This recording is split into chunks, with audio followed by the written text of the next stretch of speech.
बोलो श्री कृष्ण भगवान की जय। श्रीमद् भगवद गीता की जय। हरि नाम संकीर्तन की जय। चौथा अध्याय ज्ञान कर्म संन्यास योग। तीसरा अध्याय का नाम था कर्म योग, इसका नाम है ज्ञान कर्म संन्यास योग।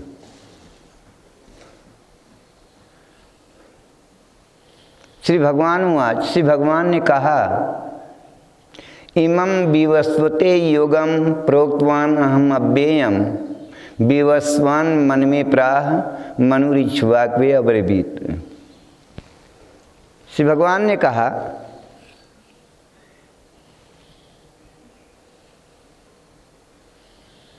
हे अर्जुन, जो निष्काम कर्म योग का उपदेश मैं तुमको दे रहा हूँ, ये कोई नई बात नहीं है। ये कोई नई बात नहीं है। सबसे पहले मैंने ये उपदेश, इस अविनाशी योग का वर्णन या उपदेश मैंने सूर्यदेव विवस्वान को दिया था। सृष्टि में के आदि में सूर्य भगवान को भगवान ने उपदेश दिया था। जो आज अर्जुन को एक गीता का उपदेश दे रहे हैं, यही उपदेश बहुत प्राचीन काल की बात है, सृष्टि के आदि की बात है कि सूर्य भगवान को, उनका नाम है विवस्वान, भगवान ने सबसे पहले इन निष्काम कर्म योग का उपदेश उनको दिया था। विवस्वान मन में प्राह मनु इच्छ्वाक्वे अब्रवीत। विवस्वान ने अपने पुत्र मनु को ये उपदेश दिया और मनु इच्छ्वाक्वे अब्रवीत, और मनु ने अपने पुत्र राजा इक्ष्वाकु को ये उपदेश दिया। ये सबसे पहले ये उपदेश क्षत्रिय को भगवान ने दिया है, क्योंकि वो शासन करने वाले हैं। सूर्य भगवान सबके ऊपर शासन करने वाले हैं। तो भगवान कहते हैं, इमं विवस्वते योगम प्रोक्तवान अहम अव्ययम। इस अविनाशी योग का सबसे पहले मैंने सूर्यदेव विवस्वान को उपदेश दिया था। विवस्वान मन में प्राह, विवस्वान ने अपने पुत्र मनु को उपदेश दिया और मनु इक्ष्वाक्वे अब्रवीत, और मनु ने अपने पुत्र राजा इक्ष्वाकु को उपदेश दिया, जिस इक्ष्वाकु वंश में भगवान राम का अवतार हुआ है। एवं परंपरा प्राप्तम इमं राजर्षयो विदुः। एवं इस प्रकार परंपरा प्राप्तम, परंपरा से प्राप्त हुई है, गुरु और शिष्य की परंपरा से प्राप्त हुई है। इमं इस उपदेश को राजर्षयो विदुः, राजर्षियों ने विदुः जाना। इस प्रकार शिष्य परंपरा के द्वारा इस ज्ञान को राजर्षियों ने जाना। सा काले नेह महता योगो नष्टः परंतप। हे अर्जुन, वह उपदेश कालक्रम से, समय बीतने पर लोप जैसा हो गया।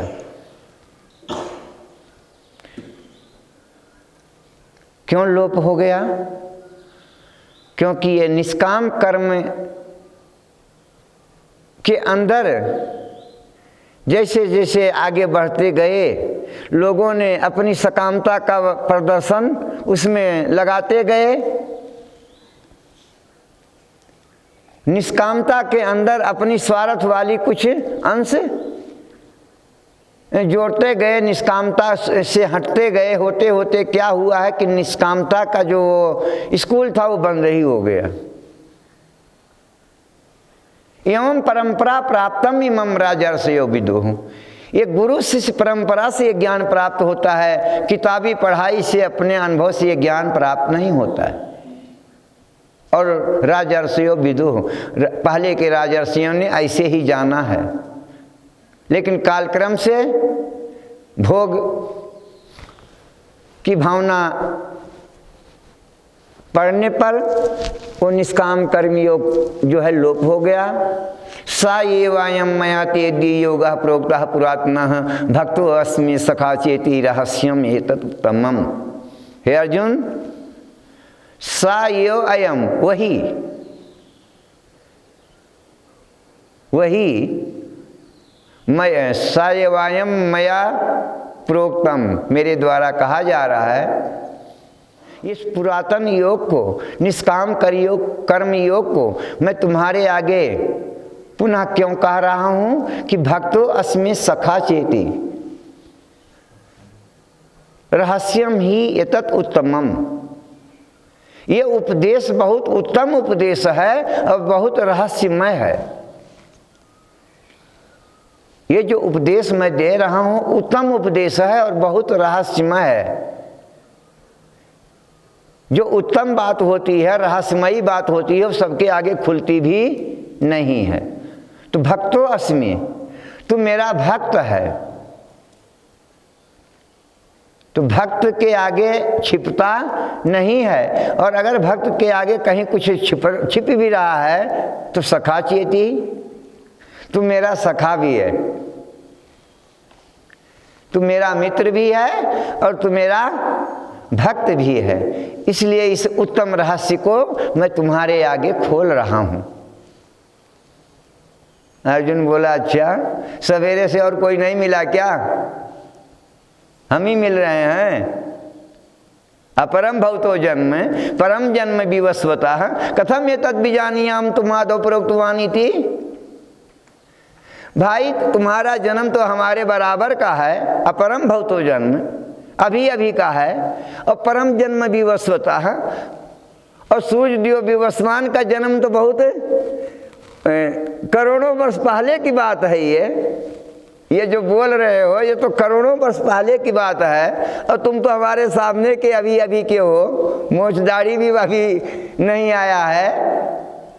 अपरम भवतो जन्म परम जन्म विवस्वतः कथम ये तद बीजानियाम तुमादो प्रोक्तवानी थी। भला इस बात को मैं कैसे मानूं? बीजानियाम माने जानूं। इस बात को मैं कैसे जानूं, कैसे समझूं, कैसे मानूं कि तुमादो प्रोक्तवानी थी, कि तुमने करोड़ों वर्ष पहले सूर्यदेव को उपदेश दिया था।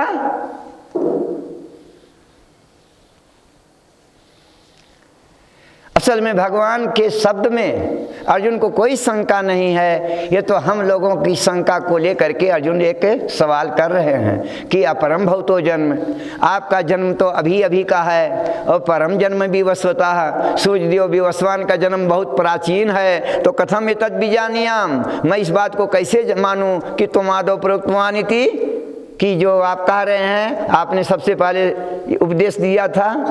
श्री भगवान वाच, श्री भगवान ने कहा, बहूनि में व्यतीतानि जन्मानि तव अर्जुन। हे अर्जुन, मेरे और तेरे बहुत से जन्म व्यतीत हो चुके हैं।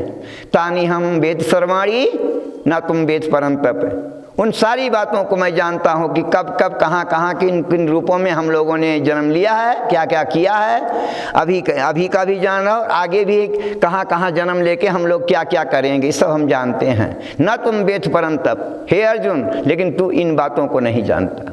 जीव में और भगवान में यही भेद है। जीव में और भगवान में यही भेद है। बहून में व्यतीत, बहून माने बहुत से, में माने मेरे, व्यतीतानी व्यतीत हो चुके हैं, जन्मानी जन्म। तो अर्जुन, हे अर्जुन, तेरे भी ऐसे हमारे जैसे बहुत से जन्म हो चुके हैं। तानी हम वेद सर्वाणी, उन सारी बातों को मैं वेद माने जानता हूँ, ना तुम वेद परम तप। लेकिन हे अर्जुन, तू इन बातों को नहीं जानता। भगवान अब अपना रहस्य खोल रहे। पहले बोले ना रहस्यम ही एतत् उत्तमम, ये रहस्यमयी बात है। तो भगवान अब अपना रहस्य खोल रहे हैं। अजो अपि सन अव्यय आत्मा भूतानाम ईश्वरो अपि सन प्रकृतिम स्वाम अधिष्ठाय संभवामि आत्माया। अजो अपि सन, अजन्मा होने पर भी मैं जन्म नहीं लेता, मैं अजन्मा हूँ। जैसे संसार में लोग जन्म लेते हैं, हमारा वो विधान नहीं है। अव्यय आत्मा, मेरे शरीर में कभी कभी ये व्यय नहीं होता, क्षय नहीं होता इसका। हमारा जो भगवान का कुमार अवस्था सबसे प्राचीन भी वही होते हैं। कभी राम का देखो, कृष्ण का देखो, तो कभी मोछ दाढ़ी किसी के चेहरे पे नहीं दिखता है। बचपना से भगवान कुमार अवस्था की लीला करते हैं, लेकिन कुमार के बाद की लीला उनके चेहरे पे है ही नहीं, क्योंकि वो हैं ही नहीं। वो महाभारत युद्ध के अंदर इस समय जहाँ उपदेश दे रहे हैं, इस समय कृष्ण जो है दादा बने हुए हैं। ये जो फोटो आप लोग देखते हैं एक कुमार जैसा, वो कुमार नहीं है, अवस्था में दादा हैं, उनके नाती हो चुके हैं सब। तो भगवान कहते हैं कि मैं अजन्मा होने पर भी, अव्यय आत्मा, अविनाशी होने पर भी, भूतानाम ईश्वरो अपि सन, सभी जीवों का कंट्रोलर होने पर भी, ईश्वर यानी कंट्रोलर होने पर भी, प्रकृतिम स्वाम अधिष्ठाय, मैं अपनी प्रकृति का आश्रय लेकर के, आधार लेके, संभवामी आत्माया, अपनी माया शक्ति से प्रकट होता हूँ। मैं अपनी माया शक्ति के द्वारा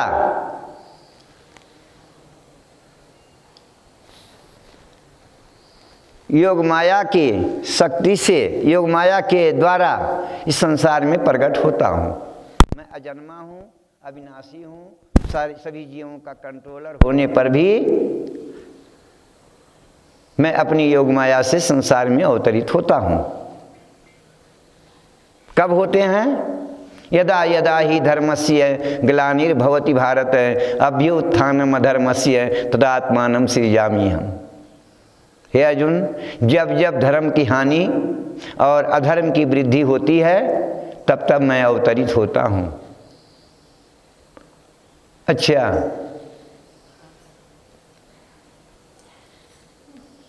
परित्राणाय साधूनाम विनाशाय च दुष्कृताम धर्म संस्थापनार्थाय संभवामि युगे युगे। भक्तों का उद्धार करने के लिए, दुष्टों का नाश करने के लिए और धर्म की पुनर्स्थापना करने के लिए मैं युग युग में जन्म लेता हूँ। साथ में भगवान बोले कि जब जब धर्म की हानि होती है और अधर्म की वृद्धि होती है, तब तब मैं अवतरित होता हूँ।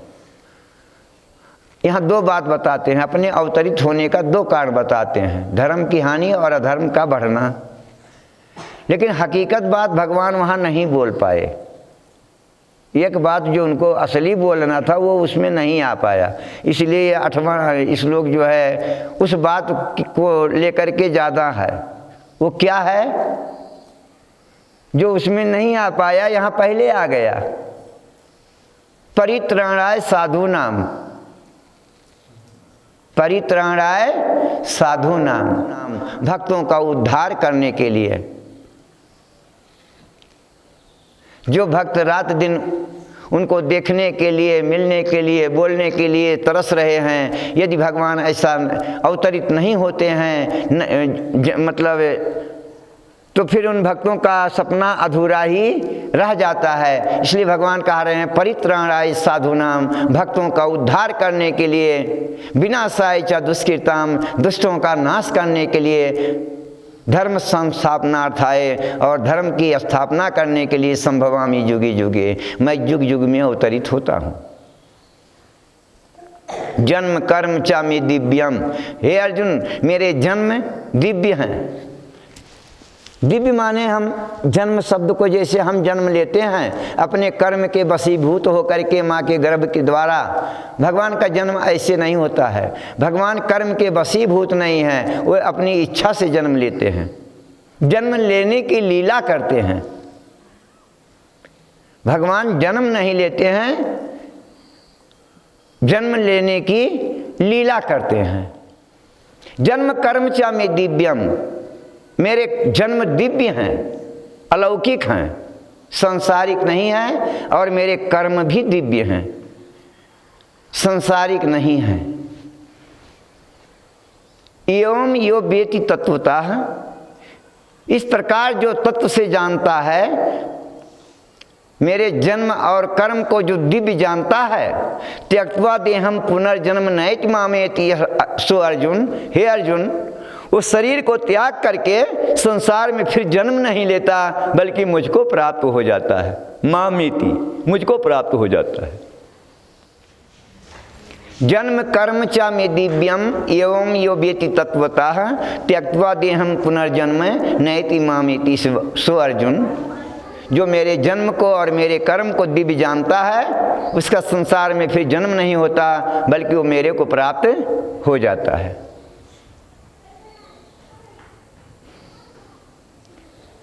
इस श्लोक को भी थोड़ा समझना चाहिए कि भगवान के जो जन्म होते हैं वो दिव्य हैं, भगवान के कर्म भी जो हैं वो दिव्य हैं। हम जब इतना समझ लेंगे और हम भी वैसे चलने लगेंगे तो हमारे भी कर्म दिव्य हो जाएंगे। जब हम भगवान के लिए करने लगेंगे तो हमारे कर्म भी दिव्य हो जाएंगे और मरने के बाद हमारा जन्म भी दिव्य हो जाएगा, यानी संसार में हमारा जन्म नहीं होगा। वीतराग भय क्रोधा मनमया माम उपाश्रिता, बहो ज्ञान तपसा पूता मद्भाव मागता। राग भय और क्रोध से मुक्त होकर के, बीत राग भय क्रोधा मनमया, मुझ में मन वाला होकर, माम उपासिता, और मेरे आश्रित होकर, बहुत से ज्ञान तपसा पूता, ज्ञान रूपी तप से पवित्र होकर के, मद्भाव आगता, मेरे स्वभाव को प्राप्त हो चुके हैं।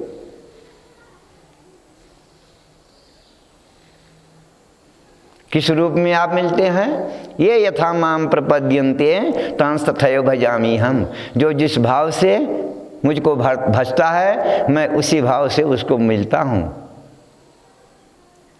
मम वर्तमान वर्तन्ते मनुष्यापा सर्वशः, सभी मनुष्य मेरे मार्ग का ही अनुसरण करते हैं। अब इसको भी, ये यथा माम प्रपद्यन्ते तांस तथैव भजामि हम, जो जिस भाव से मुझको भजता है मैं उसी भाव से उसको मिलता हूँ।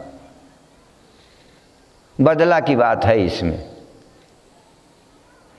तो भाव के साथ साथ इसमें अनुपात भी जोड़ना पड़ेगा, अपनी तरफ से थोड़ा अनुपात भी जोड़ना पड़ेगा। भाव तो हमारा, हम 10 भक्त हैं, 10 भक्त का भाव यही है कि हमें कृष्ण की प्राप्ति करना है। भाव तो सबका एक है, लेकिन अब कृष्ण की प्राप्ति वो 10 में या 100 में 1000 में, भाव तो सबका एक है कि हमें कृष्ण की प्राप्ति करना है। लेकिन अब साधन में उसके अंदर कितनी जलन हो रही है, कितनी वैराग्य है, कितना उसका तीव्रता है भगवान के लिए, कितना व्याकुलता है, तीव्रता है, कितना छटपटा रहा है, कितना वो चाह रहा है, ये अनुपात पे जाएगा। सबकी चाह, सबकी छटपटाहट एक जैसी नहीं होगी। तो इसीलिए मैं यहाँ पे अनुपात भी थोड़ा सा लगा रहा हूँ, क्योंकि भाव के साथ साथ अनुपात भी होता है। भगवान को भाव में हो गया कि अगर हम उनको पुत्र भाव में चाहेंगे तो भगवान हमारे लिए पुत्र बन जाएंगे। सखा भाव में चाहेंगे तो हमारे सखा बन जाएंगे। यानी हम जिस भाव में उनको चाहेंगे भगवान उसी भाव में हमें मिलेंगे, उसी भाव में। और एक इसका ये भी एक दूसरा अर्थ कि मम वर्तमान वर्तन्ते मनुष्यापा सर्वशः, यानी चाहे कोई ज्ञान मार्ग का हो, चाहे कोई भक्ति मार्ग का हो, जो भी साधक हैं, आखिर में सबका लक्ष्य भगवान को पाना ही होता है। लाइन अलग अलग है, साधन अलग अलग हैं, लेकिन लक्ष्य सबका भगवत प्राप्ति ही है। यानी वो भले ना वो माने या ना माने, जाने या ना जाने, लेकिन साकार भी वही है, निराकार भी वही है, ब्रह्म भी वही है, परमात्मा भी वही है, भगवान भी वही हैं। अब हम अपने अपने शब्दों को लेकर के चाहे कुछ भी समझें। ये यथा माम प्रपद्यन्ते तांस तथैव भजामि हम, मम वर्तमान वर्तन्ते मनुष्यापा सर्वशः। हे अर्जुन, सभी मनुष्य मेरे पथ का ही अनुसरण करते हैं। कांक्षन्तः कर्मणां सिद्धिं यजन्ति ही देवता, जब सभी मनुष्य आपके लिए ही चलते हैं तो सभी आपको पाते क्यों नहीं हैं? तो भगवान बताते हैं कांक्षन्तः कर्मणां सिद्धिं यजन्ति ही देवता। कर्मफल की कामना वाले मनुष्य अपनी सिद्धि के लिए देवताओं की पूजा करते हैं। कर्मफल की कामना वाले व्यक्ति अपनी सिद्धि के लिए देवताओं की पूजा करते हैं। क्यों? क्षिप्रम ही मानुषे लोके सिद्धिर्भवति कर्मजा। सकाम कर्म का फल जो होता है वो जल्दी मिलता है, तुरंत। क्षिप्रम माने जल्दी, यानी देवताओं की उपासना का जो फल है वो जल्दी हो जाता है और बंधा हुआ है बिल्कुल। इतना आप ऐसा इतना दिन करोगे, इस मंत्र का इतना जाप करोगे, इतना पूजा पाठ करोगे, इतना हवन करोगे, इतना दान दक्षिणा करोगे तो आपको ये फल मिलेगा, वो निश्चित किया हुआ है। लेकिन भगवान वाली बात में कोई निश्चित नहीं है। ये देवता बंधे हुए हैं। यदि कोई उनका भक्त उनकी पूजा कर रहा है तो उसका जिस भावना से पूजा कर रहा है वो फल देने के लिए देवता बंधे हुए हैं, भगवान बंधे हुए नहीं हैं। देवता फल देते समय सामने वाले का इस फल से हित होगा या अहित होगा ये विचार करने की क्षमता नहीं है। भगवान विचार करके देते हैं, भगवान विचार करके देते हैं। यदि जो मांग रहा है वो उससे उसका कल्याण होगा तो देंगे, अगर उसका कल्याण नहीं होना है तो मांगने पर भी भक्त के भगवान नहीं देंगे। आपन रूप देहु प्रभु मोहि, आन भांति नहीं पावहु वही, जय विधि होई नाथ हित मोरा, करहु सो बेगी दास मैं तोरा। यहाँ पर नारद जी भगवान विष्णु से अपना रूप देने के लिए कह रहे हैं। क्यों? क्यों उनको चक्कर में पड़ने का मूड में जा रहे हैं। हाँ, आपन रूप देहु प्रभु मोहि। हे भगवान, उतना भजन था कि भगवान को बुला लेते हैं, भगवान प्रकट होते हैं कि नारद जी कैसे याद किया? बोले प्रभु बड़े बहुत दुख में हैं, बहुत मुसीबत में है, तब इमरजेंसी में मैं आपको बुलाया। भगवान आए हैं, इमरजेंसी में आए हैं। क्या बोल रहे हैं? आपन रूप देहु प्रभु मोहि। हे भगवान, आप अपना रूप हमको दे दो, क्योंकि इस संसार में सबसे सुंदर कौन है? भगवान विष्णु हैं, उनसे सुंदर तो कोई है ही नहीं। और वहाँ स्वयंवर हो रहा है, वहाँ इतने राजकुमार बैठे हुए हैं, एक से एक चश्मा लगाए हुए और अपना अपना सेटिंग किए हुए, सेंट छिड़के हुए। तो हार तो उन्हीं के गले में पड़ेगा जो ज़्यादा चटक फटक होगा। और नारद जी का है कि अगर ये हार हमारे गले में पड़ जाता तो धन्यवाद। यही हो रहा है, आन भांति नहीं पावो वही, और उसको पाने का कोई उपाय नहीं है। जय विधि होई नाथ हित मोरा। हे नाथ, जिसमें हमारा हित हो, करहु सो बेगी दास मैं तोरा। मतलब छटपटा रहे हैं, जल्दी करो। उनको सीन आ रहा है कि वहाँ तो फूल लेके चल गई है, वो देख रही है इधर उधर की, मतलब किसके गले में डालूं। अब ज़्यादा बात करने का टाइम नहीं, कहीं पड़ न जावे किसी के गले में। हम यहाँ प्लान बनाते रहे, तुम्हारा रूप लेके जाते जाते कहीं पड़ न जाओ। जल्दी दियो, जल्दी करो, जल्दी। भगवान कहते हैं कि यही विधि होई, मतलब जिसमें तुम्हारा हित होगा मैं वही करूँगा। लेकिन कुपथ मांग रुज व्याकुल रोगी, वैद्य न दिए सुनहु मुनि जोगी। अगर कोई मरीज डॉक्टर से, वैद्य से कुपथ खाने की इजाज़त लेता है तो डॉक्टर कभी सलाह नहीं देता है, हाँ में हाँ नहीं मिलाता है। ऐसे मैं तुम्हारा भी हित करूँगा। तो नारद जी मांगे आपन रूप दियो, और भगवान ने क्या दिया उनको? बंदर का रूप दे दिया। क्योंकि बंदर का रूप दे करके उनका हित किया, अपना रूप दे करके उनका हित नहीं होता। तो कहने मतलब ये हमारा यहाँ ये है कि भगवान, भक्त मांग रहा है कि आपन रूप दियो, लेकिन भगवान वो उल्टा ही दे रहे हैं। देवता ऐसा नहीं करते हैं, देवता हित अहित नहीं देखते हैं, वो फल देने के लिए बाध्य हैं। इसीलिए लोग जो है भगवान के पास तत्कालिक फल मिल जाता है, तुरंत की लाइन है ये। इसलिए भगवान के तरफ न जा करके विशेष कामना वाले देवताओं की उपासना में ही लगते हैं। चातुर्वर्ण्यम मया सृष्टम गुण कर्म विभागसा तस्य कर्तारम अपि माम विद्धि कर्तारम अव्ययम्। चातुर्वर्ण्यम मया सृष्टम, मानव समाज के 4 वर्ण ब्राह्मण, क्षत्रिय, वैश्य और शूद्र मया सृष्टम, इनकी रचना मैंने किया है। चातुर्वर्ण्यम मया सृष्टम, तो आपने ये कई क्लास का 4 सेक्शन कैसे कर दिया? गुण कर्म विभाग से, उनके गुण और उनके कर्म को लेकर के मैंने 4 विभाग किया। ब्राह्मण का गुण सात्विक है, राजस प्रधान, सात्विक प्रधान राजस मिश्रित।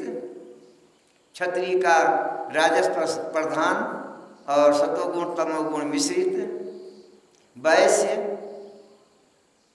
राजस प्रधान तमोगुण मिश्रित। शूद्र तमोगुण प्रधान। ये हो गए उनके गुण और कर्म। ब्राह्मण के कर्म अलग हैं, गीता के आखिर में बताएंगे। क्षत्रिय के कर्म अलग हैं, वैश्य के कर्म अलग हैं, शूद्र के कर्म अलग हैं। तो भगवान ने जो 4 विभाग किया है मानव समाज के अंदर, उनके गुण और उनके कर्म को लेकर के 4 विभाग किया है। तस्य कर्तारम अपि माम विद्धि कर्तारम अव्ययम्,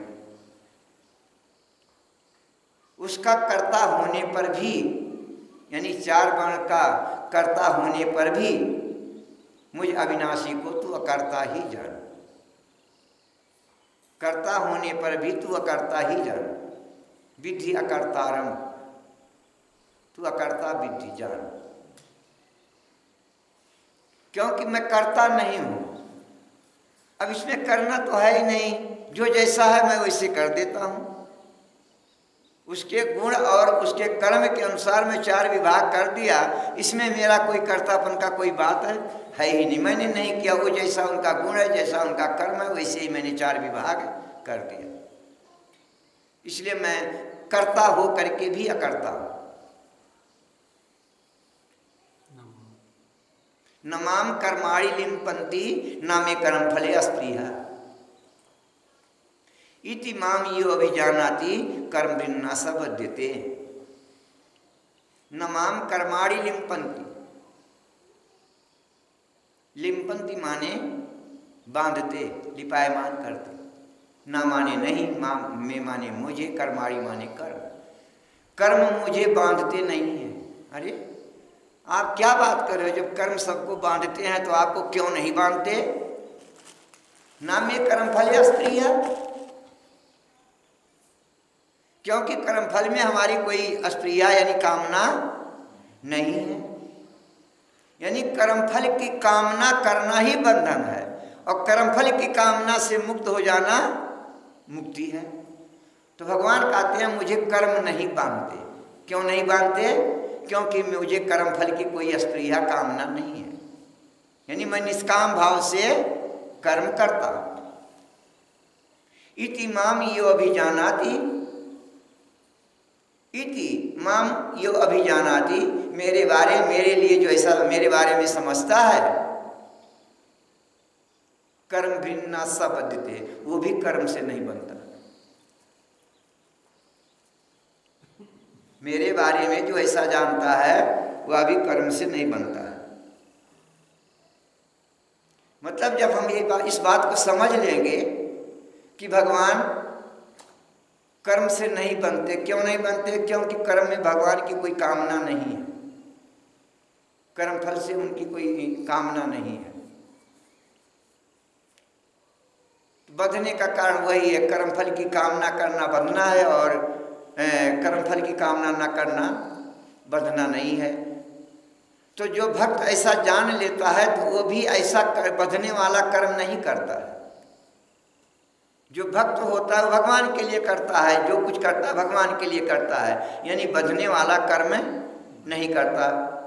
इसलिए वो भी नहीं बनता।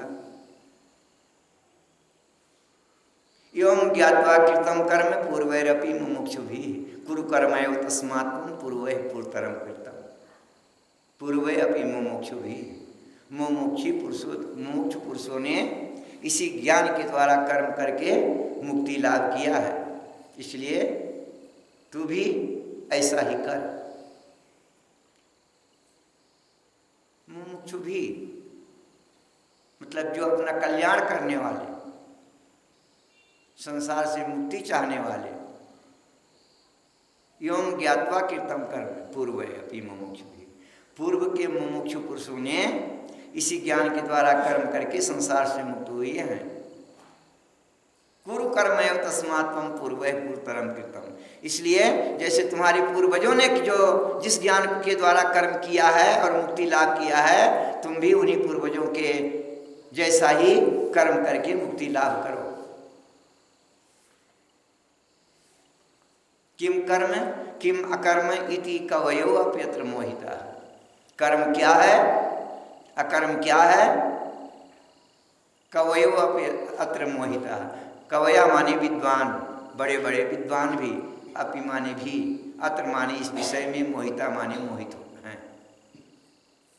किम कर्म किम अकर्म इति कवयो अपि अत्र मोहिता तत्ते कर्म प्रवक्ष्यामि यद् ज्ञात्वा मोक्षयिष्ये अशुभात्। इसलिए तेरे लिए मैं उस कर्म तत्व को वर्णन करूँगा जिसे जानकर इस दुखमय संसार से तो मुक्त हो जाएगा।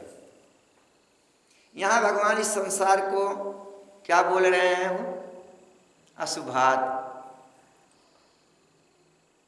अशुभात अशुभ, इस संसार को भगवान अशुभ बोल रहे हैं। और हम क्या करने में रात दिन लगे हैं, शुभ। जिसने संसार को बनाया वो अशुभ अशुभ बोल रहा है, ये संसार अशुभ है और हम रात दिन शुभ करने में लगे हुए हैं, शुभ। किम कर्म किम अकर्म इति कवयो अप्यत्र मोहिता तत्ते कर्म प्रवक्ष्यामि यद् ज्ञात्वा मोक्षयिष्ये अशुभात्। जिसे जान करके तो इस अशुभ संसार से मुक्त हो जाएगा। ये शुभ नहीं है, ये अशुभ है, संसार ही अशुभ है। तो यहाँ जो भगवान बोल रहे हैं कि कवयो अप्यत्र मोहिता, बड़े बड़े विद्वान भी इसमें मोहित हैं। तो कोई भी कह सकता है अरे इसमें क्या है, भगवान बोल रहे हैं इसमें मोहित होने की क्या बात है। कर्म और अकर्म के बारे में मोहित होने की क्या बात है। कर्म करे तो उसको कर्म कहते हैं, कर्म छोड़ दे तो अकर्म कहते हैं। इसमें मोहित होने की बात ही क्या, ऐसा तो हम जानते ही है। ऐसा कोई भी सब मतलब ऐसा सोच जाएंगे, ये तो हम जानते ही हैं कि कर्म को कर्म कहते हैं, सकाम कर्म को कर्म, और कर्म को त्याग दिया तो अकर्म हो गया। इसमें मोहित होने की क्या बात है। तो भगवान आगे बोलेंगे, उनके विचार को समझ लिए कि अपने आप को मोहित नहीं मान रहे हैं, अब खोद रहे हैं क्या, कर्मणो हि बोधव्यम बोधव्यम च विकर्मणः अकर्मणस्य बोधव्यम गहना कर्मणो गति।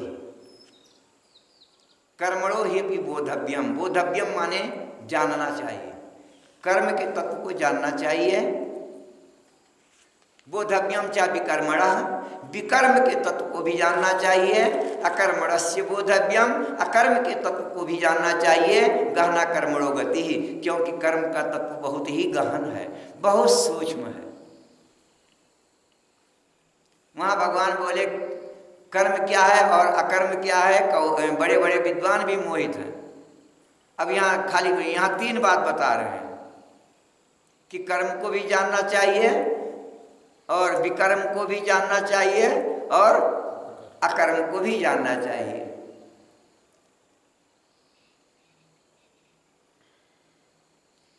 कर्म विकर्म अकर्म, खोले थोड़ा सा इस शब्द को भी, हैं भगवान बोले ही रहे तो इसको समझना भी है। कर्म कहते हैं जो हम फल की इच्छा से करते हैं उसको कहते हैं कर्म, सकाम कर्म। इसका शास्त्रीय भाषा में बोला जाता सकाम कर्म, यानी अपनी फल की इच्छा को लेकर के कर्म करने वाले को सकाम कर्मी कहा जाता है। जैसे ब्राह्मण की बात ले लो, ब्राह्मण का स्वाभाविक कर्म है पूजा पाठ करना, कराना, यज्ञ कराना, दान लेना, दान देना, ये उसका स्वाभाविक कर्म है। यदि ब्राह्मण अपने स्वाभाविक कर्म को छोड़ करके क्षत्रिय का कर्म धारण करता है, वैश्य का कर्म स्वीकार करता है, शूद्र का कर्म स्वीकार करता है, तो उससे उसका कल्याण नहीं होगा। ये उसके लिए विकर्म हो जाएगा। ब्राह्मण का जो कर्म है उसको छोड़ करके और दूसरे का जो कर्म है उसको हम ग्रहण करेंगे तो हमारे लिए वो विकर्म हो जाएगा। उसके लिए, क्षत्रिय के लिए वो कर्म हो सकता है, लेकिन एक ब्राह्मण के लिए वो कर्म, उसका कर्म नहीं होगा, बल्कि वो विकर्म हो जाएगा। ये हो गया कर्म और अकर्म की, विकर्म की व्याख्या। अब अकर्म क्या हो गया? अकर्म वही हो गया कि कर्म करके भी कर्म से लिपायमान न होना, ये अकर्म हो गया। यानी निष्काम कर्म को अकर्म कहा जाता है। जो फल की इच्छा से कर्म करते हैं उसको कर्म कहते हैं, जो फल की इच्छा से दूसरे के कर्म को करते हैं वो विकर्म हो जाता है, और जो फल की इच्छा को छोड़ करके कर्म करते हैं वो क्या हो जाता है? अकर्म हो जाता है। अगला श्लोक भगवान बोलेंगे, कर्मणि अकर्मया पश्येत्, अकर्मणि च कर्मया स बुद्धिमान मनुष्येषु स युक्तः कृतस्न कर्म कृत। जो कर्म में अकर्म देखता है और अकर्म में कर्म देखता है, स बुद्धिमान मनुष्येषु, वही मनुष्यों में बुद्धिमान है। स युक्तः कृतस्न कर्म कृत, और सभी प्रकार के कर्मों को करते हुए भी वो मुक्त ही है। सभी प्रकार के कर्मों को करते हुए भी वो मुक्त ही है। कौन? जो कर्म में अकर्म देखता है और अकर्म में कर्म देखता है। सब बुद्धिमान मनुष्य, वही मनुष्यों में बुद्धिमान भी है और वही सब कर्म करके भी मुक्त है। इसको भी समझ लें।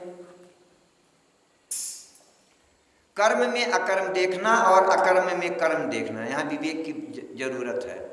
आँख की जरूरत नहीं है, तीसरी आँख की जरूरत है। देखना,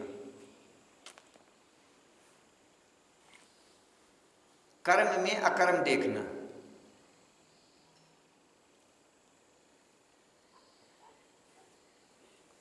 देखना,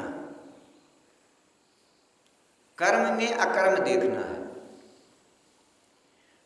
तो कर्म में अकर्म देखना है तो कर्म हमारे लिए बंधनकारी नहीं है। इन बातों को पहले समझना है हमें अच्छी ढंग से कि कर्म जो है हमारे लिए बंधनकारी नहीं है। कर्म हमें नहीं बांधता है। तो बांधता कौन है? ममता, आसक्ति, अहंकार और फलेच्छा। हमें संसार में बांधने वाला कौन है? ममता, आसक्ति, अहंकार और फलेच्छा। हम कर्म कर रहे हैं, हम अपने स्वाभाविक कर्म को कर रहे हैं। ममता, आसक्ति, अहंकार और फलेच्छा को त्याग करके हम अपने कर्तव्य कर्म को कर रहे हैं। तो वो कर्म चाहे खेती हो, नौकरी हो, धंधा हो, कुछ भी हो, जो भी हो, वो अकर्म हो जाता है। ममता, आसक्ति, अहंकार और फलेच्छा को हटा लेने से वो कर्म नहीं होता है, बल्कि वो अकर्म हो जाता है। और अकर्म में कर्म देखना क्या है? हमने कर्म को त्याग दिया, यानी संन्यास तो ले लिया, घर संसार को छोड़ दिया, संन्यास ले लिया, लेकिन ये जो दोष हैं बंधन के, ममता, आसक्ति, अहंकार और फलेच्छा, उनको हमने नहीं छोड़ा, हमने उनको छोड़ने का कोई साधन भी नहीं किया, तो हम संन्यास लेकर के भी वो हम अकर्म हो करके भी वो कर्म बन जाएगा। क्योंकि वहाँ भगवान तीसरे अध्याय में कह चुके हैं कि ना ही कश्चित् क्षणम अपि जातु तिष्ठति अकर्म के, कोई एक क्षण भी बिना कर्म किए रहता नहीं है, उसका स्वभाव उसको परवश मतलब जरूर कर्म में लगाएगा। तो अगर हम संन्यास ले लिए हैं और हमने साधन नहीं किया, इन ममता आसक्ति अहंकार फलेच्छा की गंदगी को नहीं हटाया, हम गुफा में रहेंगे, जंगल में रहेंगे, पहाड़ में रहेंगे, वृंदावन में रहेंगे, कहीं भी रहेंगे, लेकिन इन दोषों को हम लेके ही रहेंगे। दोष तो हमारे साथ हैं, इसलिए अकर्म में वो कर्म हो गया, वो बंधन में ही है। अकर्म हो करके भी वो कर्म के बंधन में वो फंस रहा है, क्योंकि कर्म करेगा और फंसेगा। अकर्म का अर्थ ये नहीं कि कर्म को त्याग दिया तो अकर्म हो गए ना, अकर्म का अर्थ यही है कि कर्म के अंदर जो ये दोष है, ममता आसक्ति अहंकार फलेच्छा, इसको हटाना ही अकर्म होगा। कर्म में अकर्म होगा और अकर्म में कर्म होगा। जो ऐसा देखता है सब बुद्धिमान मनुष्येषु, वो मनुष्यों में बुद्धिमान होगा। सायुक्ता कृतस्न कर्मकृत, और सभी कर्म को करते हुए भी वो मुक्त होगा। यस्य सर्वे समारंभा काम संकल्प वर्जिता ज्ञान अग्नि दग्ध कर्माणम तम आहु पंडितम बुधा। यस्य जिसके सर्वे सभी समारंभा उद्यम, जिसके सब उद्यम काम संकल्प वर्जिता, काम संकल्प वर्जितम, कामना और आसक्ति से रहित,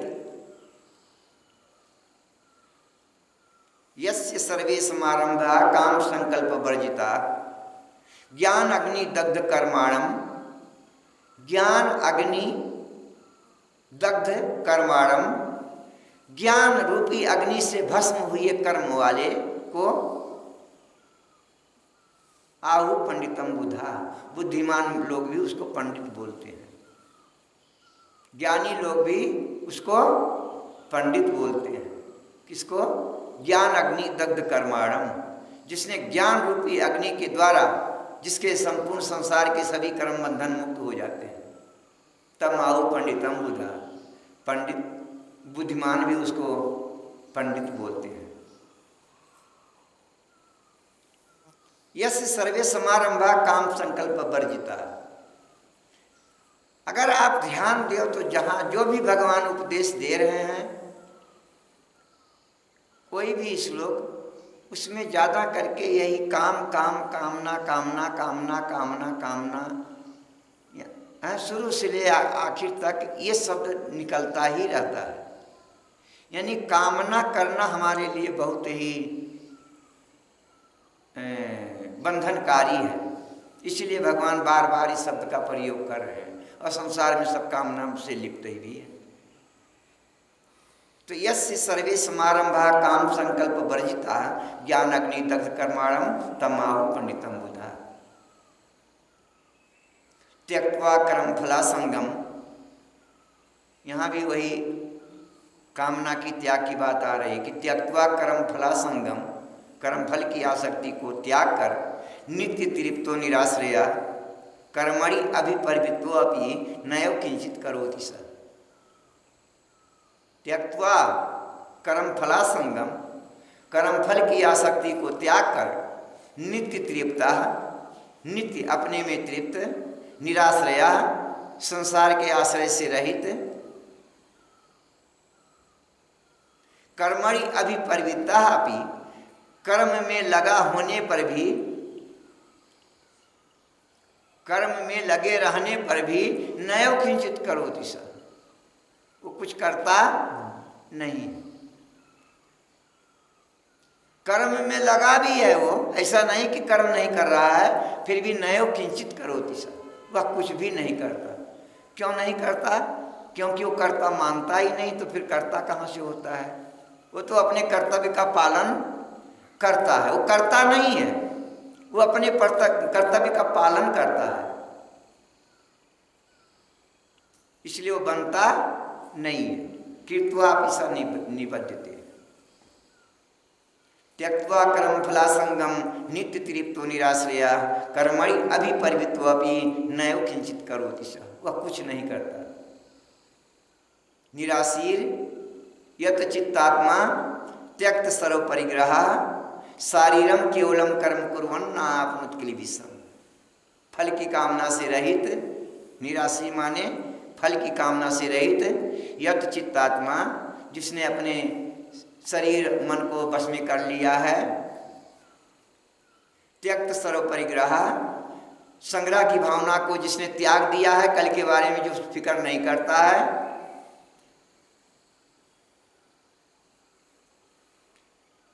कर्मणि अभिपरिवृत्तो अपि निराशीर या चित्तात्मा त्यक्त सर्व परिग्रह शारीरम केवलम कर्म कुर्वन् आपनोति क्लेशम। शारीरम केवलम कर्म कुर्वन् आपनोति क्लेशम, उस शरीर के लिए कर्म करने पर भी क्लेश माने पाप को प्राप्त नहीं होता। यदृच्छा लाभ संतुष्ट द्वंद्वातीतो विमत्सरः समासिद्धव सिद्धौ च कृत्वापि न निबध्यते। यदृच्छा लाभ संतुष्ट, कैसा होता है वो? कामना तो उसके अंदर होती नहीं है, तो यदृच्छा लाभ संतुष्ट, अपने आप जो प्राप्त हो जाए, बिना मांगे जो मिल जाए, उसी में संतोष करने वाला।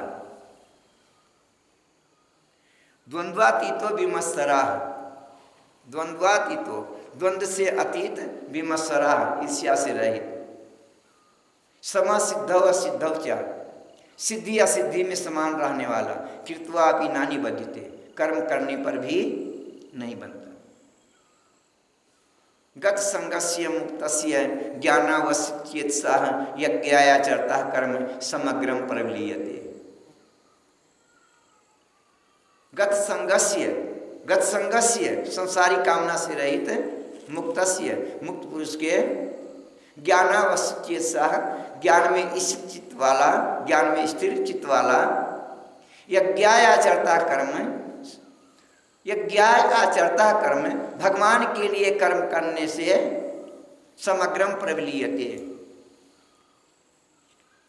भगवत कर्म भगवान में प्रविलीयते, पूरा पूरा विलीन हो जाता है। यानी भगवान के लिए जो कर्म किया जाता है वो भगवान को प्राप्त प्रविलीयते, भगवान में विलीन हो जाता का अर्थ ये समझेंगे मोटे रूप में कि वो भगवान को प्राप्त हो जाता है। जो भगवान के लिए कर्म करता है वो कर्म भगवान को प्राप्त हो जाता है।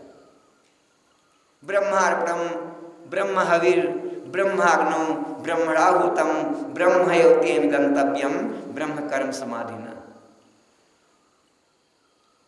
ये श्लोक भी ज़्यादा करके आप लोग प्रयोग करते हैं, भोजन के समय भी इसको प्रयोग करते हैं। श्लोक इसको भी समझना चाहिए, प्रयोग तो कर रहे हैं लेकिन समझना चाहिए। ये श्लोक क्या है? वही सिया राम मैं सब जग जानी। भागवत के प्रसंग में जिस समय ब्रह्मा जी भगवान कृष्ण का परीक्षा लेने के लिए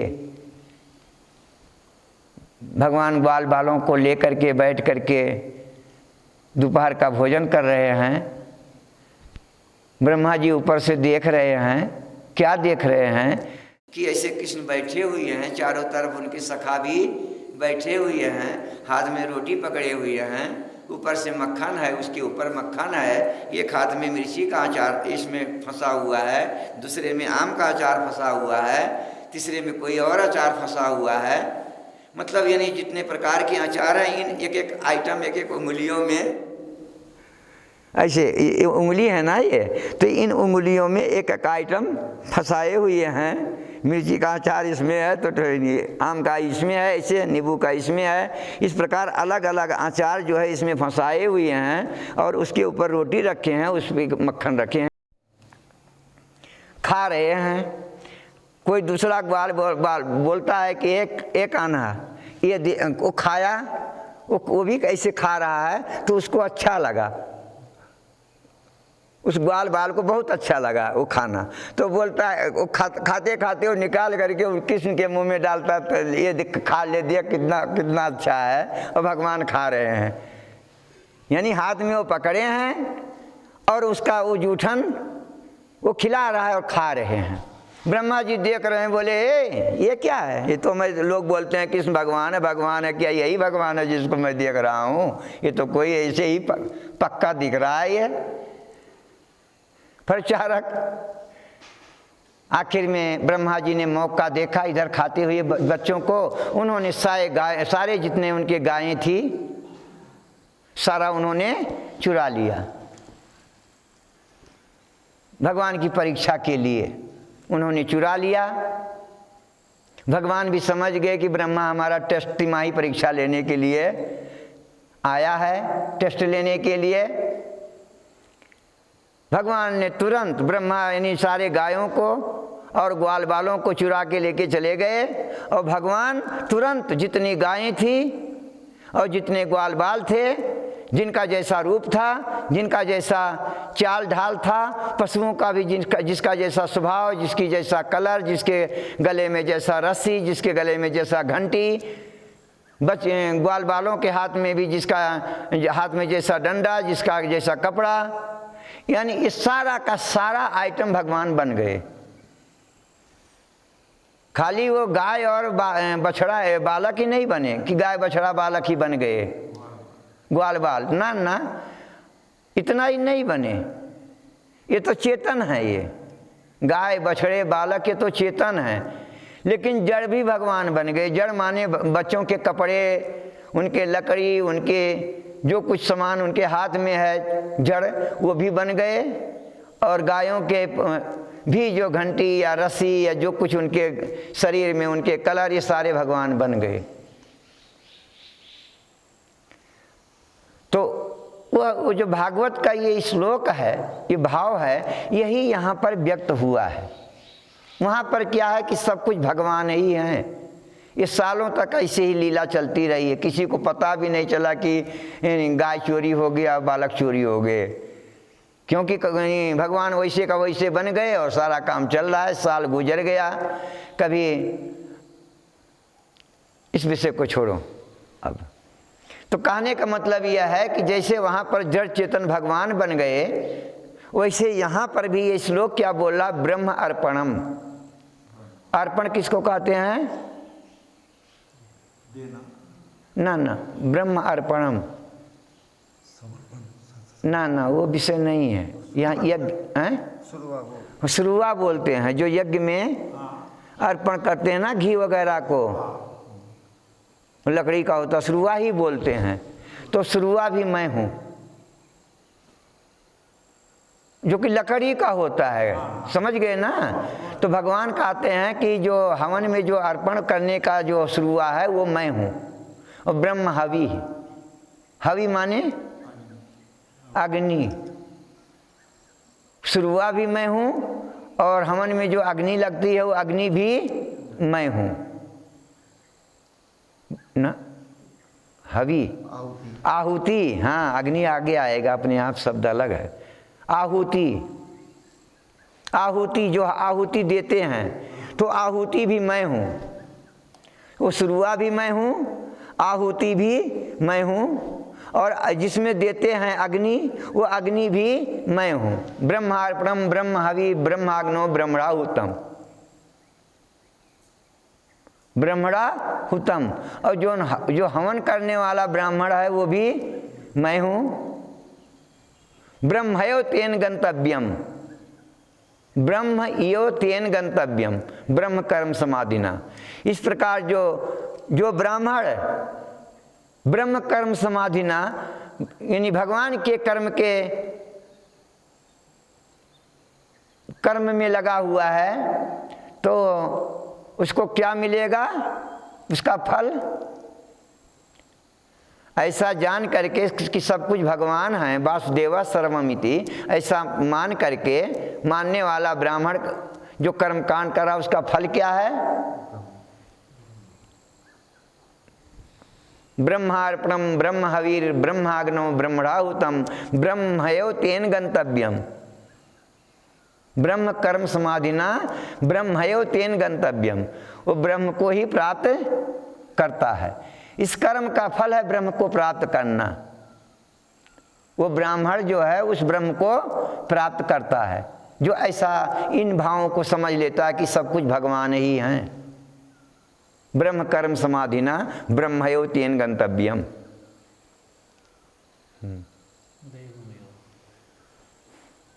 दैवम यो अपरे यज्ञम योगिनः परिउपास्ते ब्रह्माग्नौ अपरे यज्ञम यज्ञेन युज्योति श्रोतादीन्द्रियाणि अन्ये संयम अग्निजुहोति शब्दादीन विषयान अन्ये इंद्रिय अग्निजुहोति सर्वाणि इंद्रिय कर्माणि प्राण कर्माणि चा परे आत्मसंयम योगाग्नो जुहोति ज्ञान दीप्ते द्रव्यज्ञास तपोयज्ञा योग यज्ञा तथाय परे स्वाध्याय ज्ञान यज्ञास्य यते असंसिद्धता अपाने जुहोति प्राणम प्राणे अपानम तथाय परे प्राणापान गतिर्ध्वा प्राणायाम परायणाः अपरे नियताहाराः प्राणन प्राणे जुहोति। ये भगवान यहाँ पर अलग अलग साधन का वर्णन करते हैं। अब हम इसको थोड़ा आगे बढ़ेंगे। ये अलग अलग साधन का वर्णन यहाँ कर रहे हैं, यानी कोई कैसा साधन करता है, कोई कैसा साधक होता है, तो सब ये साधन अलग अलग हैं। सब भगवत प्राप्ति के साधन, लेकिन हैं अलग अलग।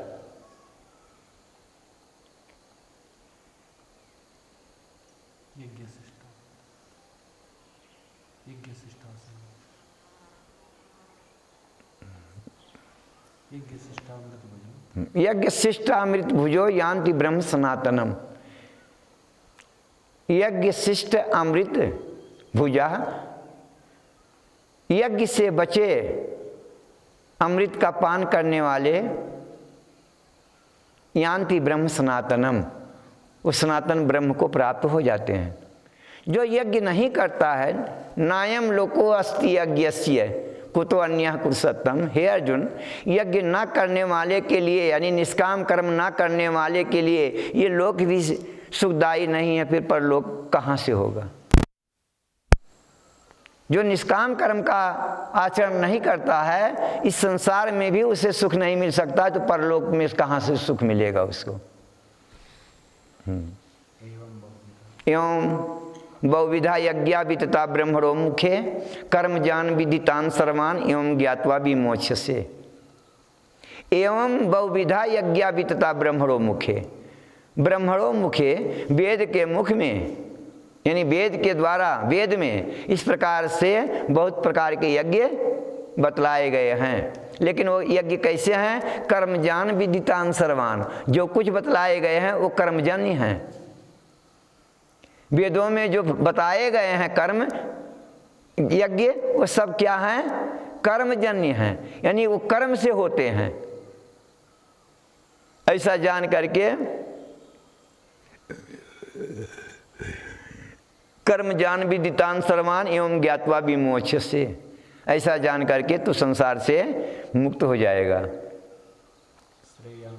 श्रेयान द्रव्यमयात यज्ञात ज्ञानी यज्ञ परंतप सर्वं कर्माखिलम पार्थ ज्ञानी परिसमापिते। श्रेयान द्रव्यमयात यज्ञात ज्ञान यज्ञ परंतप। हे अर्जुन, द्रव्यमय यज्ञ से ज्ञान यज्ञ श्रेष्ठ है। द्रव्यमय यज्ञ से ज्ञान यज्ञ श्रेष्ठ है। क्यों? क्योंकि सर्वम कर्म अखिलम पार्थ ज्ञाने परिसमाप्ते। ज्ञानी के लिए फिर कोई कर्म, मतलब सब सारे कर्म वहीं खत्म हो जाते हैं। परिसमाप्त, पूरा पूरा समाप्त हो जाते हैं। ज्ञान होने के बाद कर्म का कहीं विधान रह ही नहीं गया फिर तो। तद विद्धि परिपातेन परिप्रश्नेन सेवया उपदेशयन्ति ते ज्ञानम ज्ञानिनस्तत्वदर्शिनः। तद विद्धि, उस ज्ञान को जान, तद माने उस ज्ञान को जिसका वर्णन यहाँ हो रहा है। विद्धि माने जान, उस ज्ञान को जान। अब भगवान ज्ञान को प्राप्त करने के लिए पात्रता का भी यहाँ वर्णन कर रहे हैं कि वो ज्ञान पाने के लिए हमें कैसा बनना चाहिए, कैसा होना चाहिए। तो तद्विधि परिपातेन परिप्रश्नेन सेवया उपदेशयन्ति ते ज्ञानम ज्ञानिनस्तत्वदर्शिनः। तत्वदर्शिनः महापुरुष के पास, तत्वदर्शी के पास जा करके प्रणाम करके उनकी सेवा करके परिपातेन परिप्रश्नेन और विनीत प्रश्न करना चाहिए। विनीत परिप्रश्नेन, विनीत प्रश्न, इंटरव्यू वाली प्रश्न नहीं होना चाहिए कि देख लें गुरुजी कितने पावर में हैं। चेले दिखाते भी हैं कि मानस में एक चौपाई है और गीता में एक श्लोक है और वो वहाँ पर ये मतलब वो दिखाते हैं, लेकिन निकलता कुछ नहीं है, क्योंकि वहाँ प्रश्न नहीं होता है, वहाँ मतलब तर्क होता है। तो यहाँ तर्क से ज्ञान नहीं मिलता है। जहाँ तर्क होगा, तार्किक बुद्धि होगी, तो वहाँ उपदेश देने की भावना नहीं बनती है। विनीत भाव होता है कि जैसे हम अज्ञानी हैं, इस विषय में हम शरीर क्या है, जीवात्मा क्या है, परमात्मा क्या है, प्रकृति क्या है, संबंधन क्या है, मोक्ष क्या है, इन बातों से हम अज्ञान है। कृपा करके आप हमें कुछ बताओ। अज्ञानी बनने पर ही ज्ञान का सुनाने का भावना बनता है, और जो खुद ज्ञानी बन के देखा जा रहा है तो ज्ञानी बन के आ गया है, तो फिर वो चुप हो जाता है, नहीं बोलने का कोई मूड ही नहीं होता। ठीक है, अभी तेरा ज्ञान खत्म हो जाएगा, खुद चला जाएगा, हम अपना दिमाग क्यों खराब करें। तो जितना इस लोग चौपाई अभी बोल बोल के थक जाओगे, हम हाँ करेंगे नहीं, थोड़ा हाँ हाँ ऐसे करते रहेंगे, अपने आप चले जाओगे। वो तर्क वितर्क में भक्त नहीं फंसते हैं कि राम बड़े हैं और कृष्ण छोटे हैं, कि कृष्ण बड़े हैं राम छोटे हैं, इन सब बातों में फंसते समय नहीं गंवाते हैं। ये जी ज्ञात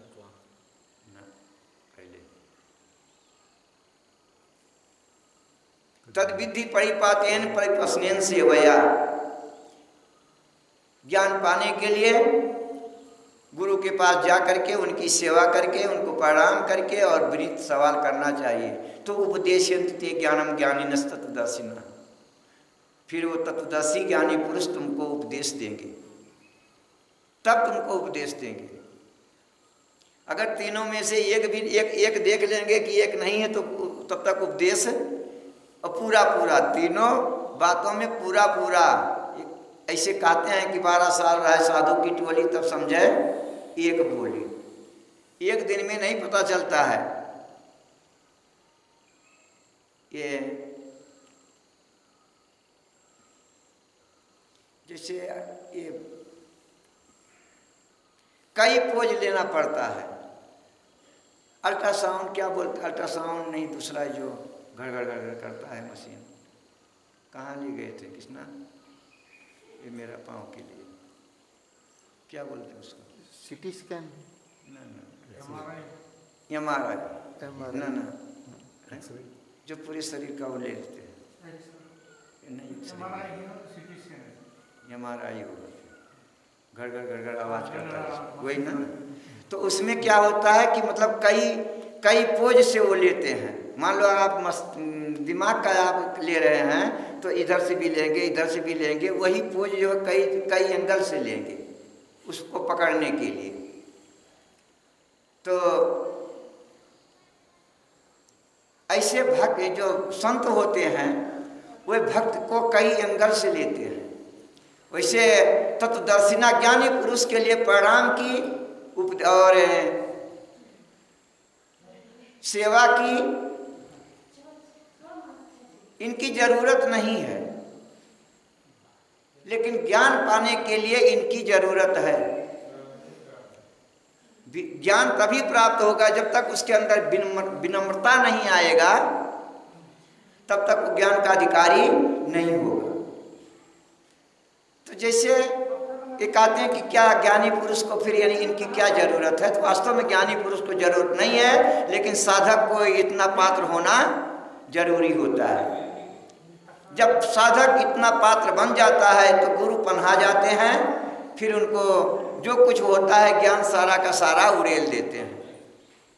और जब तक ये पात्रता नहीं मिलेगा तब तक गुरु जी पन्हाएंगे नहीं और ज्ञान निकलेगा ही नहीं। तो उपदेश्यन्ति ते ज्ञानम ज्ञानिनस् तत्वदर्शिनः, वो तत्वदर्शी महापुरुष तुमको ज्ञान का उपदेश करेंगे। तो ज्ञानिना तत्वदर्शिना, यहाँ भगवान तो शब्द का प्रयोग कर रहे हैं। एक तो ज्ञानिना और दूसरा तत्वदर्शिना। ज्ञानिना माने ज्ञानी, शास्त्र को जानने वाला। तो शास्त्र को जानने वाला भी उपदेश देता है, लेकिन उसका वो तत्वदर्शिना नहीं है, इसलिए उसका उपदेश खाली वहीं तक रहता है, सुनने वाले के ऊपर कोई विशेष प्रभाव नहीं पड़ता है। क्योंकि ज्ञान तो है, विज्ञान नहीं है, तत्वदर्शिना नहीं है। इसलिए भगवान कहते हैं कि तत्वदर्शी ज्ञानी तुमको ज्ञान का उपदेश करेंगे। कैसा उपदेश होगा? यज ज्ञात्वा न पुनर्मोहमेव यशसि पांडव। हे अर्जुन, जिस ज्ञान के प्राप्त हो जाने पर इस प्रकार तो फिर मोह को प्राप्त नहीं होगा। मेरा चाचा, मेरा दादा, मेरे गुरु, मतलब ये जो तुम मेरा मेरा में फंस रहे हो, ये सारा मेरा निकल जाएगा, फिर मोह खत्म हो जाएगा। यज ज्ञात्वा न पुनर्मोहमेव यशसि पांडव येन भूतानि अशेषेण द्रक्ष्यसि आत्मनि अथोमयि। फिर उस ज्ञान के द्वारा ये भी देखेगा कि सब कुछ परमात्मा में है और परमात्मा सब में है। अपि चेदसि पापेभ्यः सर्वेभ्यः पापकृतमः सर्वं ज्ञान प्लवेनैव वृजनं संतरिष्यसि। अपि माने भी, चेत माने यदि,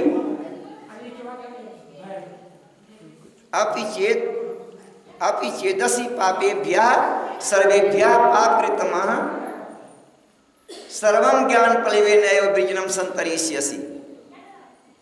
अगर तू पापियों में भी महान पापी है, अगर तू पापियों में भी महान पापी हो, तो भी ज्ञान रूपी नौका के ऊपर बैठ करके इस संसार सागर से संतरिष्यसि, पूरा पूरा तर जाएगा। ज्ञान प्लवेनैव, ज्ञान रूपी नौका के ऊपर बैठ करके इस संसार रूपी सागर को तू तर जाएगा। किसके लिए बोल रहे हैं? पापेभ्यः सर्वेभ्यः पापकृतमः। अगर तू पापियों में भी, सभी पापियों में भी सबसे बड़ा पापी है, तो भी इस ज्ञान रूपी नौका के ऊपर बैठ करके संसार सागर को तू अच्छी तरह से तर जाएगा। यथैधांसि समिद्धो अग्निर्भस्मसात् कुरुते। अर्जुन, हे अर्जुन, जैसे ईंधन के ढेर को एक अग्नि का कण भस्म कर देता है, छोटा ढेर है या बड़ा ढेर है, 1 साल का ढेर है कि 100 साल का ढेर है, पतली लकड़ी है या मोटी लकड़ी है, चीड़ की है या देवदार की है, अग्नि इन बातों को नहीं देखता है। उस ढेर के अंदर एक माचिस की काड़ी, एक अग्नि का चिंगारा रख दो, वो सारा भस्म कर देता है। तो जैसे प्रज्वलित अग्नि ईंधन को भस्म कर देती है, वैसे ही ज्ञान रूपी अग्नि हम संसार के हमारे सारे बंधनों को भस्म कर देती है। जैसे रस्सी होता है, मोटा रस्सी, यदि वो जल जाता है फिर उसमें वो बंधन वाली शक्ति खत्म, खाली वैसे उसका लपेट तो दिखे लेकिन शक्ति नहीं होती है। चना है, गेहूं है, अगर हम इसको तवे पे भून दें तो इसके अंदर अंकुर होने की शक्ति नहीं होती है। ऐसे ही ज्ञान अग्नि सर्वकर्माणि भस्मसात् कुरुते तथा। जैसे इस ईंधन के ढेर को एक अग्नि का तिनका सारा का सारा भस्म कर देता है, कहीं कुछ छोड़ता नहीं है, ऐसे ही ज्ञान रूपी अग्नि संसार के उसके सारे बंधनों को भस्म कर देता है। ना ही ज्ञानेन सदृशम पवित्रम ही विद्यते। इस संसार के अंदर ज्ञान के समान पवित्र करने वाला दूसरा कोई साधन नहीं है। ना ही ज्ञानेन सदृशम पवित्रम ही विद्यते। इस संसार में ज्ञान के समान पवित्र करने वाला दूसरा साधन नहीं है। तो ज्ञान कहाँ मिलेगा? बनारस जाने पे। वृंदावन जाने पे, हरिद्वार जाने पे, ना ना। तत् स्वयं अपने आप, तत् माने वह ज्ञान, स्वयं अपने आप योग संसिद्धा, तुम्हारा योग सिद्ध होने पर, यानी तुम्हारे कर्म योग की सफलता पर, सिद्ध होने पर, कालेन आत्मनि बिंदति, कालेन, काल मतलब तुरंत, आत्मनि बिंदति, आत्मनि माने अपने में, बिंदति माने प्राप्त करता है। उस ज्ञान को पाने के लिए तुम्हें बनारस नहीं जाना है, किताब नहीं खोलना है, ना कुछ पढ़ना है, ना कुछ लिखना है। क्या करना है? अपने कर्तव्य का निष्काम भाव से पालन करता है, जो वो इस ज्ञान का प्राप्त करने का अधिकारी बन जाता है। तत्स्वयं योग संसिद्धत कालेन आत्मनि बिंदति, आत्मनि बिंदति, अपने में ही प्राप्त करता है। ज्ञान कोई किताब से नहीं मिलेगा, पढ़ाई से नहीं मिलेगा, बल्कि वो भगवान की कृपा से योग संसिद्धा, जब हमारा योग सिद्ध हो जाता है भगवान की कृपा से, वो ज्ञान अपने आप अपने अंदर में प्राप्त हो जाता है। श्रद्धावान लभते ज्ञानम तत्परः संयतेन्द्रिया ज्ञानम लब्ध्वा पराम शांतिम अचिरेण अधिगच्छति। हरे कृष्ण। श्रद्धावान लभते ज्ञानम, श्रद्धावान जो श्रद्धालु हैं, ज्ञानम लभते, वे ज्ञान को प्राप्त करते हैं। तीन चीज की जरूरत होती है ज्ञान को प्राप्त करने के लिए। भगवान यहाँ तीन बात बताएंगे, श्रद्धावान और तत्परा और संयत इंद्रिया। श्रद्धा का होना, लगन का होना और इंद्रियों को अपने बस में रखना।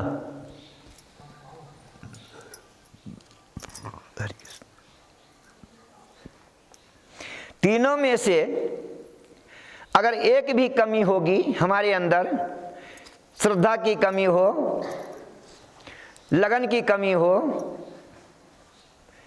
इंद्रियों को बस में ना किया हो, इन तीनों में एक भी कमी होगा तो ज्ञान प्राप्त करने का अधिकारी तब तक नहीं होगा। ज्ञान प्राप्त करने का अधिकारी वही होगा जिसके अंदर श्रद्धा भी होगा, लगन भी होगा, तत्परता माने लगन के साथ, और संयत इंद्रिया, जो इंद्रियों को अपने बस में किया होगा। श्रद्धावान लभते ज्ञानम तत्परा संयतेन्द्रिया ज्ञानम लब्ध्वा पराम शांतिम अचिरेणाधिगच्छति। श्रद्धावान लभते ज्ञानम तत्परा संयतेन्द्रिया ज्ञानम लब्ध्वा पराम शांतिम अचिरेण अधिगच्छति। उस ज्ञान को प्राप्त करके शांतिम, शांति को, अचिरेण, अचिरेण माने शीघ्र, अधिगच्छति प्राप्त करता है। ज्ञानम लब्ध्वा पराम शांतिम अचिरेण अधिगच्छति। अज्ञस्य अश्रद्धानस्य संशयात्मा विनश्यति। जो अज्ञानी हैं, अश्रद्धालु हैं और संशयात्मा हैं, बात बात में शंका करने वाले हैं, अज्ञस्य अश्रद्धानस्य संशयात्मा विनश्यति, उसका विनाश होता है। नायम लोको अस्ति न परम न सुखम संशयात्मनः। क्योंकि शंकाग्रस्त व्यक्ति को नायम लोको अस्ति, न तो ये संसार ही है, न परो, न परलोक में, मतलब यहाँ भी नहीं और वहाँ भी नहीं। क्योंकि जो शंकाग्रस्त होता है तो कोई एक लाइन वो पकड़ नहीं पाता है कि ये बड़े हैं कि कौन छोटे हैं, कौन बड़े हैं, ये कौन साकार कि निराकार, मतलब इन झमेलों में फंस करके तर्क वितर्क में ही रह जाता, शंकाग्रस्त रहता है। इसलिए नायम लोको अस्ति न परवो न सुखम संशयात्मनः। ना उसको ये लोक, न परलोक और न सुख, ऐसे संशयी व्यक्ति को कुछ मिलता नहीं है। योग संन्यस्त कर्माणम ज्ञान संचिन्न संशयम आत्मवंतम न कर्माणि निधनन्ति धनंजय। योग संन्यस्त कर्माणम, जिसने निष्काम कर्म योग के द्वारा संपूर्ण कर्मों को भगवान को अर्पण कर देता है, ज्ञान संचिन्न संशयम, और ज्ञान के द्वारा जिसके सारे संशय छिन्न भिन्न हो गए हैं, आत्मवंतम न कर्माणि निबधनन्ति धनंजय, ऐसे आत्मज्ञानी महापुरुष को कर्म बांधते नहीं। तस्मात् अज्ञान संभूतम हृष्टम ज्ञानासीन आत्मनः चित्वेनम संशयम योगम आतिष्ठ उत्तिष्ठ भारत है। इसलिए हे अर्जुन, अज्ञान से उत्पन्न अंधकार को ज्ञान के प्रकाश में दीपक द्वारा नष्ट करके, संशय को छोड़ करके तू लड़ाई के लिए खड़ा हो जा। बोलो श्री कृष्ण भगवान की जय।